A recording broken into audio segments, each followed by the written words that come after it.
When it comes to building a business, there are so many things that you should do, and then there's also things that you probably should not do.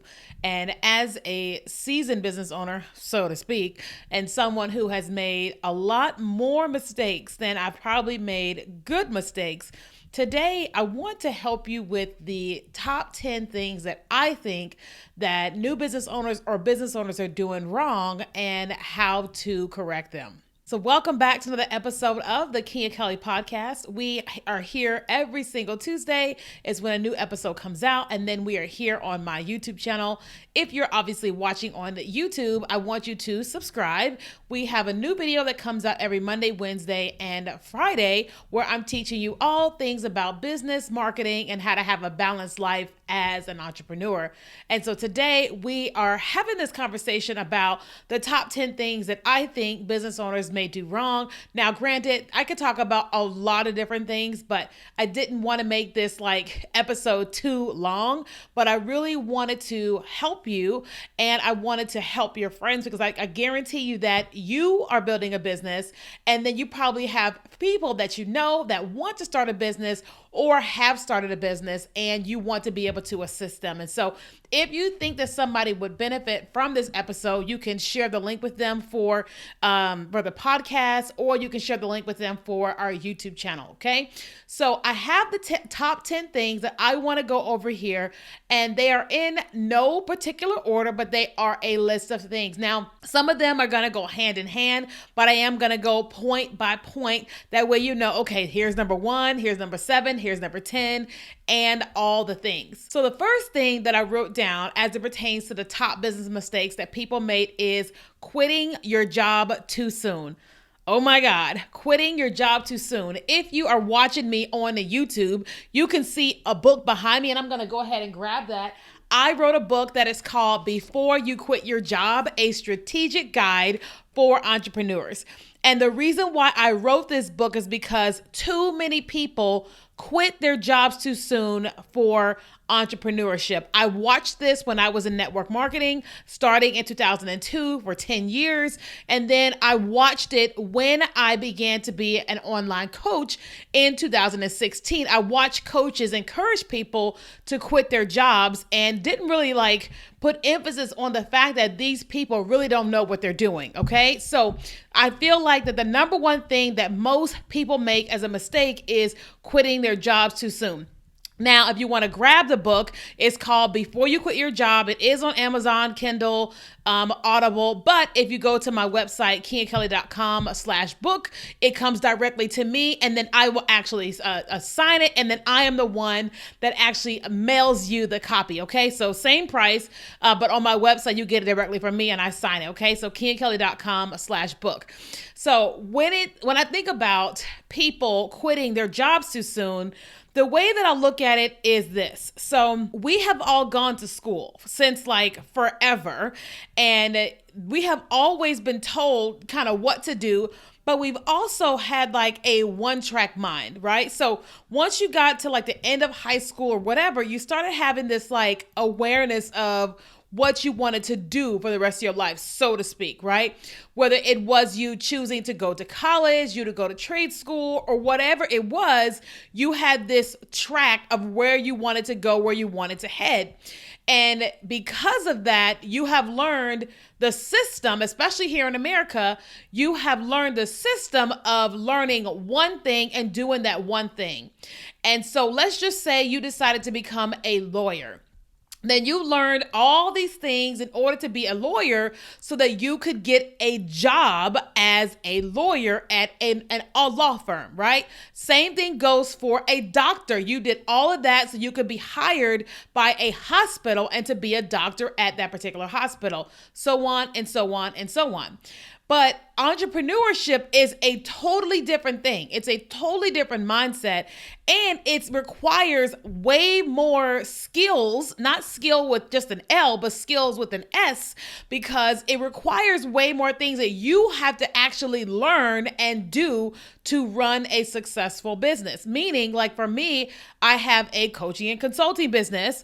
And so, yes, I get to coach my clients, but I had to learn systems, processes, automation. I had to learn marketing, had to learn sales. When I have any kind of issues with my Wi-Fi or my camera or my computer, I am here. There is no IT department for me to call. If I'm going to run ads, if I can pay somebody to run ads, otherwise I have to learn how to run ads. And what I feel like happens with people is they say, I'm going to quit my job and I'm going to go full-time into my business, but they don't really realize that you can actually be learning how to build a successful business while you're on a job, okay? While you're on a job. If you are there and you are alert to here is your job, but here are all the things that are happening around you, your boss, your boss's boss, all the different people that have their hands into things, you could be learning so much and be very intentional with that as it pertains to starting a business and building your business. So that way, when your time comes and you start to actually build, you're building with a bigger mindset, right? Not just focused on the one job or just the thing that you want to start doing, but you have all of these things in your mind and skills that you've acquired, on your job, right? And so a lot of people don't really take that as an opportunity. I quit my job too soon when I was in network marketing, but the time that I got back and had a job and started my consulting business, I actually had another business on the side in network marketing again, so that when I did quit my job, I actually had money coming in from my network marketing business, and then I started my coaching business, and so I wasn't completely broke. The next thing that I feel like that people, like a really big mistake people make as it pertains to, their business or what have you. And again, this is not like all these points don't necessarily go like hand to hand, but it'll make sense. Is creating a business without having a marketing funnel, right? So like creating content with your business and you don't have any kind of marketing funnel. So let's unpack that just a little bit. So you know that I have this podcast. You are either watching it or you're listening to it. And at any point in time, a video could take off, right? A podcast episode could take off. The right person could share an episode. And, it's like today I was checking my You, Me, and Jesus podcast on YouTube, and I was watching all of these comments on this one video, and I was like, whoa, what happened there? And this video had 3,000 views on it, which is a lot for that particular YouTube channel because it's so new. And I was just like, okay, like, wow, that's amazing. But what if I didn't have any kind of link or opt-in for that and people were looking to be able to connect with me, connect with the ministry or whatever? And so I think that, people don't really think about those things that, listen, I teach this all the time. I teach it to my group clients, digital courses, and I teach it to my mastermind clients that it is really important that when you start creating, content on social media or wherever, that you think through this process as best as you can, okay?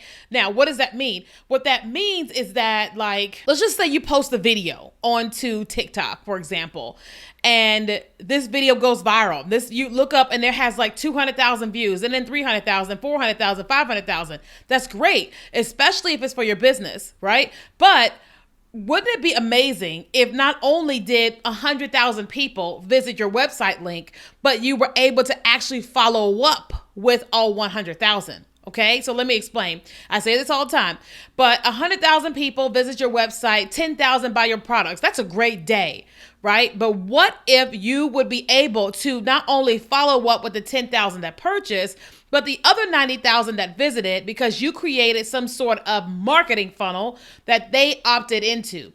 Now, it's really important to understand that because it's like it is amazing to get a bunch of sales all at one time in a month, a week, a year, whatever. But it is more important that you are able to follow up with people that purchased and those that just viewed and those that didn't necessarily make the purchase, because there's always going to be more people that don't make the purchase than those that do. And if you're able to follow up with the people that didn't, then you're going to be able to get that sale at some point in time. And so the mistake that I see people make is that they don't really think through just that. They're just focused on how can I make the sale and now not how can I make the follow-up, because the fortune is in the follow-up. The fortune is in the follow-up. And so what that means is that if you have 100,000 people visit and 90,000 don't buy, but you're able to follow up with the 90,000, at some point in time, they are going to buy. They may have had to get their questions answered. They may not have had their credit card on them or whatever happened. But being able to follow up with those people is going to be crucial, and it's going to make you a lot of money if you have some sort of marketing funnel set up. The third business mistake that I see people making is not asking for customer feedback. Okay, not asking for customer feedback. Now, I'll be honest, this one is hard. Okay, this one is hard because you could sell a product or service to a person, to a people, and you then ask them for feedback. You have to prepare that they enjoyed it and didn't. If they didn't, or they slightly just have some recommendations, you have to prepare to receive those recommendations or those not so great, the feedback from the customer. And, a lot of times we may say, well, I don't mind feedback, but it's how they say it. But you can't control how people say a thing, right? And so what I feel like happens is that because we can't control what people say or how we say it, we don't ask them for the feedback. And so then we don't get it. And then we wonder why people aren't having success with, if it's a course or whatever, why they're not having success, or why they're not referring people, or why they're not buying from you again. And it is because we weren't able to make any adjustments. We weren't able to make anything better because we didn't ask for feedback. So I recently was talking to my assistant, and I asked her, I said, hey, I want you to tell me 3 things that I do well as your boss, and then 3 things I don't do so well. I was not excited to ask her that question. She was not excited to get that question from me, right? And I was not excited to get her response. But I knew that the only way I was going to grow as a person and then grow as a leader and as a boss was if the person is closest to me, which is my assistant, gave me some real feedback. And so I asked her, took her a while to respond. And I know it was probably like, I knew she was uncomfortable, but when she did, it was really good, right? I didn't enjoy what I got, of course, but I said, this is really good. This is really valid. And let me ask her some follow-ups. That way I can get better at this. And she was just like, she was very surprised that I asked her that. Of course, she was surprised by my response of receiving it. And it just made her and I a little bit closer because she is able to give me feedback, and she could see that I genuinely cared about getting better and making things better. Okay. So if you want to have success in business, it is really important for you to follow up with your customer and see what they enjoy and what they don't. The fourth mistake that I see people make is not getting client testimonials. Okay. Not getting testimonials. Testimonials are the greatest thing that you can do. Okay. So think about this. How many times you go on Amazon or a website and you're getting ready to buy something and you're not sure about it, and you see that there are a lot of reviews? What you typically do is you click on the reviews and you're looking for the good and the not so good. The good and the not so good, because it is helping you to make an educated decision, okay? A lot of times if I'm buying a physical item or clothing or something like that, I will look at the reviews, but I will look to see, are there images to go with these reviews that can showcase here what this really looks like, what I'm really going to experience with this particular item. And oftentimes I have purchased that item because of the reviews. I can see the images, I can see the words and all the different things. And so a lot of times for us, we try to make sure that we are following up with the people that I am serving. Now, we have not always been good at this. I do what's called creative consulting in my ministry. And for the last couple of years, I wasn't following up with anybody, asking them how they enjoyed their session with me with creative consulting. But now we are like, wait a minute, we have a ton of people that we have not talked to over the last couple of years that we could actually talk to and get some feedback from. And so as we've been reaching out for feedback, people are booking more sessions because they're like, oh yeah, that was amazing. I want to book another one. Does that make sense? So one of the ways you're going to make the most money in your business and growing is getting client testimonials. The fifth thing that I think that the fifth mistake that I think business owners are not documenting the process. I am guilty of this like times 1,000, not documenting the process, because it's just us. And we know what we're doing. We know how to do what it is that we're doing. But when you do not document the process, you do not make room to grow. You do not make room to bring on an operations manager. You do not make room to bring on an assistant because everything is in your head. So for years, I kept doing everything all by myself. And when I had a coach that said, listen, it's time to hire an assistant because you can't grow without it. And I got on with her and I was just like, this is going to be hard because everything is in my head. I have never done anything out, but everything is going to be okay. And she was just like, oh man, but we worked on it and we worked through it, but it was a really, really hard process. And now that we're bringing on a social media manager, everything is in my head. Now it's all having to like come out and be documented for this new person. Okay. And so if you want to have the best success in your business, start documenting your processes. And one of the easy ways to do this is on Zoom. It's just you, the camera, and record it. You go, okay, this one is about social media. This one is about this marketing funnel. This one is about this product. And you're just talking it through. You're using a dry erase board feature on Zoom to just document it out. And then you can hire a VA who can transcribe that for you and turn it into a standard operating procedure, better known as an SOP. And so now you've got documented processes. The sixth mistake that I see that business owners make is that you're waiting for things to be perfect in order to start. You're waiting for things to be perfect in order to start. Listen, I used to feel that way as well until I had a coach that told me that she sold her digital courses before she ever created them. I was like, what? She was like, I sold it to see if there was real interest in a thing. And then I created it. And I was like, well, that makes a lot of sense. Otherwise, you spend all this time and energy creating something and then nobody's actually interested, right? And so if you want to have success, you have to start before you're ready, okay? You're going to have to start before you're ready. Like right now, I'm learning how to edit my videos on YouTube because I don't want to pay somebody just yet. I used to, but we weren't making any money there.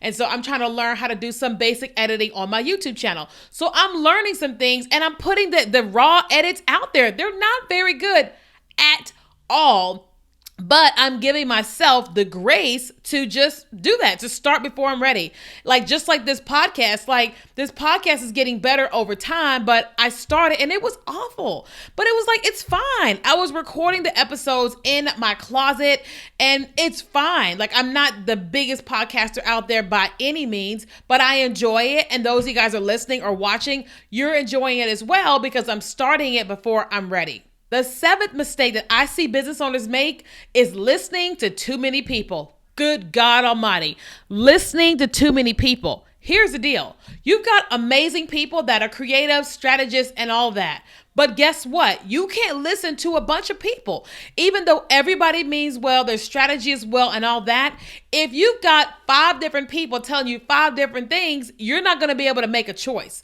because you've got 5 people telling you all this stuff and you're just like, you don't really know what to do. This is my claim to fame. When I have hired a coach, I focus on just that coach. I am not focused on what everybody else is telling me so that I can have success with what the coach is telling me. And that's it, right? So like I have like my mentors in like life and I don't let other people mentor me while I'm being mentored by this person. Why? Because everybody means well, but one person will have me over here, another person will have me over here, and it is just too much. And so as a business owner, it is really important that you focus on one person, allowing one person to coach you for the period of time that you're being coached so that you can focus and like you can just be a part of their lane. It doesn't mean that they're perfect. It doesn't mean that they know every single thing, but the reason why you hired them, you have to just listen to them with that so you can focus and you can move forward. The 8th mistake that business owners make is not choosing a niche. Now, this is a basic one that I would have mentioned in the beginning, but like I said, this is not in any particular order, but not choosing a niche. Like people say all the time, like I see it on social media, that you don't need to choose a niche. That's not true. I mean, if you're a personal brand, that may be one thing, but when it comes to you actually being a business owner, you do have to have a niche. You do have to have a niche as a business owner, okay? Because like people, they're not going to come to your website and buy all of these things, right? Today you are a fitness instructor. Tomorrow you sell group coaching for TikTok marketing. And then now you're selling cat toys. Like, it's just too much. It is really important, especially as a new business owner, that you choose one thing. This is the one thing you focus on. This is the one thing you are known for.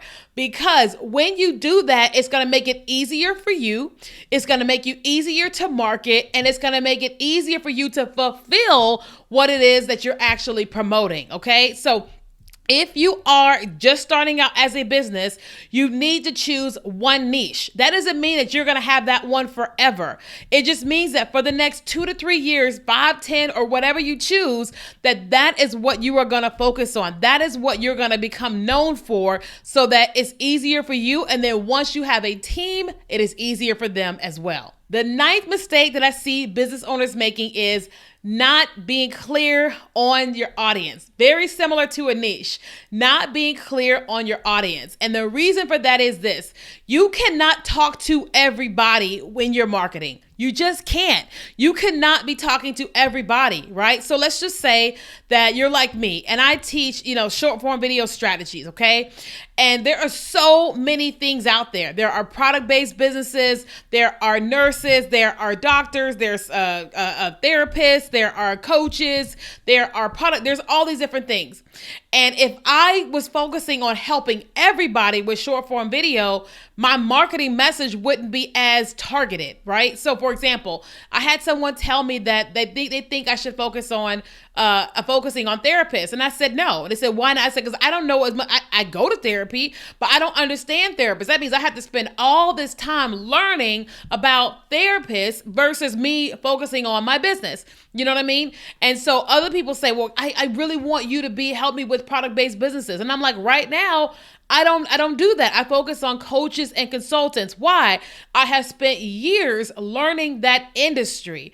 And so when it comes to being able to help those people, I understand it. And then my feed and all that I'm learning is full of that information so that I can teach it. But if I had to focus on all these different people, that's too hard for me when it comes to marketing, when it comes to actually serving my clients, because I have to learn all of these things and it's just too much. And then the 10th and final mistake that I see business owners making when you get started or in general is spending too much money and not saving. I know this is not the conversation you probably want to have, but spending too much money and not actually saving. So let me explain that.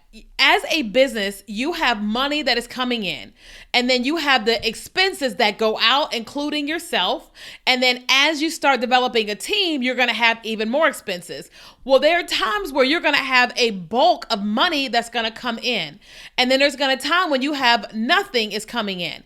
Well, when you have that bulk of money, that is the time when you have to actually be looking at like, okay, how much expenses do we have? So let's just say you have $100,000 in your business account, and then you spend out $15,000 a month in expenses. Well, then what that means is that you've got about 6 months, 6.5 months of expenses in your account. And so it is really important that we don't go, I got a lot of money, let me just spend a whole lot. No, it is really important to know, okay, like if we don't make money for the next 6 months, we are covered. Or how many months do I actually want to have saved to feel comfortable? Your comfort level could be 3 months. It could be 6 months. It could be a year. Whatever your comfort is, you don't want to go spending a bunch of money and then now you're so uncomfortable because you haven't saved any money. I have been guilty more times than I care to admit where we made a bunch of money and then I went and spent a bunch of money as a business to go and do X, Y, and Z, and I didn't really look at to see how much money in savings do we actually have saved up. Like, I just couldn't see all that. Does that make sense? And so it is really important that you as a business first know what is your comfort level, how much money do you want to have saved, okay? Because we do that with our personal lives, so we need to do that with our businesses because people depending on you. Like, there's people that work for you, whether they're contractors or they're full-time employees or part-time, they depend on you to be able to pay their salaries when they're working. And the last thing you want to have to do is to go to your team members and say, we ran out of money. we're out of business. That's not what you want, and that is definitely not what they want. So those are my top 10 things that I see people that they make mistakes, me included, when it comes to your business. And so I really don't want you to make those mistakes. If you already are, then it's important to just go, okay, let me make some changes. Let me adjust some things so that I can get myself back on track in my business. And if you are someone and you're saying to yourself, this is good, this is great information, and I actually need help. Well, listen, I am offering one-on-one consulting. So I've been doing one-on-ones for a while, and we have space this month for that. But what I'm also offering up is I'm offering up a new opportunity, which I've never done before, which is going to give you access to me for, is either going to be 90 days or 6 months. Okay, so 3 months or 6 months to where you're able to invest a monthly investment in coaching. And not only are we going to get on calls together, but you're going to have access to be able to ask me questions over email or in our chat that we will have available to you for your business. Now, this could be about, marketing. This could be about sales, leads generation, or whatever it is that you need help with for 90 days or 6 months. Okay. If that interests you, I want you to personally send me an email so that we can jump on a call to talk about this, because this is not something I offer to everybody. So everybody will have to go through a small process to determine if this is a good fit for you. So if you're interested, just send me a personal email at kenya@kenyakelly.com. That is kenya@kenyakelly.com. And let me know if you're interested in working with me for 90 days or 6 months. Now, it's not the cheapest option by any means, but if you already said, look, I'm ready, I want to coach with you, I've been wanting to do that, then just send me an email, okay? So thank you so much for listening and watching.